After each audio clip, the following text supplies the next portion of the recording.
ఇప్పుడు తెలంగాణలో BRS party తీరు చూస్తే చాలా ఇబ్బందికరంగా మారింది. లోక్సభ ఎన్నికల్లో బీఆర్ఎస్కి ఎన్ని సీట్లు వస్తాయంటే సర్వేశ్వర్లు అంతా 1 లేదా 2 అని మాత్రమే చెబుతున్నారు.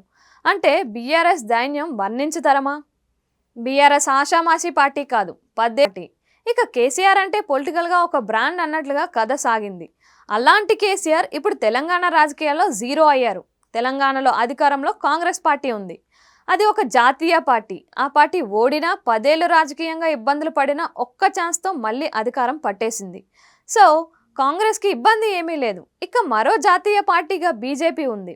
బీజేపీకి ఇప్పుడు తెలంగాణలో పొలిటికల్గా ఉన్న శూన్యత కలిసి వస్తుంది. బీఆర్ఎస్ కుంగిపోవడంతో ఆ లోటుని భర్తీ చేయాలని కమలం పార్టీ చూస్తుంది. బీఆర్ఎస్ ఓటమిని అడ్వాంటేజ్గా తీసుకొని బీజేపీ గట్టిగా ఎదగాలని చూస్తుంది.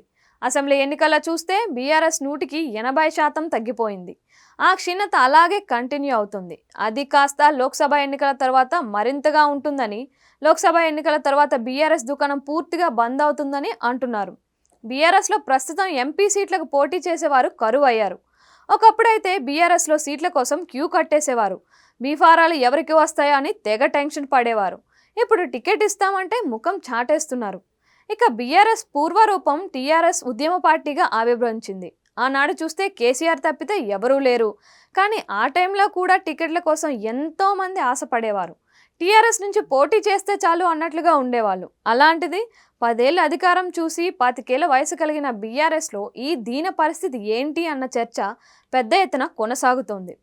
3 నెలల క్రితం కేసీఆర్, ఇప్పుడు కేసీఆర్ కూడా ఒక్కరే. కానీ ఇప్పుడు ఆయన మాజీ సీఎం. అందుకేనా ఆయన ముఖం చూడ్డానికి కూడా ఎవరూ రావడం లేదు? ఇక తెలంగాణ సీఎం రేవంత్ రెడ్డి ఒక ఫైర్ బ్రాండ్. ఆయన మాటల మాంత్రికుడు. కేసీఆర్కి సమవుజ్జిగా మారారు. ఇక కేంద్రంలో నరేంద్ర మోడీ ఉన్నారు. ఆయన రాజకీయం దూకుడుగా ఉంటుంది. మోడీ కూడా మరొక ఫైర్ బ్రాండ్. ఈ ఇద్దరి దెబ్బకు బీఆర్ఎస్ తట్టుకోలేకపోతుంది అని టాక్. కాంగ్రెస్, బీజేపీ రెండు చేసే పాలిటిక్స్తో బీఆర్ఎస్ పతనం అంచులకు చేరుతోంది. బీఆర్ఎస్ మళ్ళీ లేచి కూర్చునే పరిస్థితి ఉందా అన్నది ఎక్కడ చూసినా అతిపెద్ద చర్చగా ఉంది. ఇక తెలంగాణ రాష్ట్రంలో మొత్తం 17 ఎంపీ సీట్లు ఉన్నాయి. అనేక సర్వేలు తేల్చింది ఏంటి అంటే కాంగ్రెస్కి ఈసారి ఎక్కువ ఎంపీ సీట్లు వస్తాయని, ఆ తర్వాత కొన్ని సీట్లు బీజేపీకి వస్తాయని. బీఆర్ఎస్ పరిస్థితి ఏంటి అంటే ఒక్కటే సీటు వస్తుందని తేల్చేస్తున్నారు.